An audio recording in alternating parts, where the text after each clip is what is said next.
Ал Ертіс өңірінде жергілікті университеттің өнертапқыштары шетелдіктер назарына өздері ойлап тапқан құрылғыларды ұсынбақшы. Мәселен, мына жел генераторы 8 киловаттқа дейін электр энергиясын беруге қауқарлы. Мамандардың айтуынша, аппарат шаруаларға арналып жасалынған және тоқ өндіріп қана қоймай, терең ұңғымалардан су шығаруға да пайдасы бар. Бұл жоба биыл Астанада өтетін Экспо 2017 халықаралық көрмесіне ұсынылмақшы. Ең бастапқысы бұның жылдан бір жерден екінші жерге апарып орналастыруға. Ол бірінші. Екінші, осының біздің Қазақстандағы желдің ерекшелігін, табиғаттың өзгеру ерекшелігін ескеріп, осының ең оптимальды, тиімді несін, құрылымын біз ойлап жасап шығардық. Оны арнайы патентпенен қорғадық.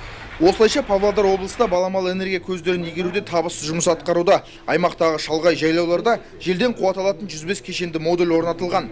Яғни малшылар 4 түлікті суаруда еш қиындық көрмейді. Ал Железин ауданының бірнеше ауылында күннен жарық өндіретін 100-ге жуық шам жұмыс істеп тұр. Жалпы 2020 жылға дейін отандық энергетикада жасыл экономиканың үлесін 3%-ға жеткізу көзделген. Нұржан Мергенбай, Ақмарал Есімханова, Марат Игіліков, Бақытжан Бапаев, қорытынды жаңалықтар.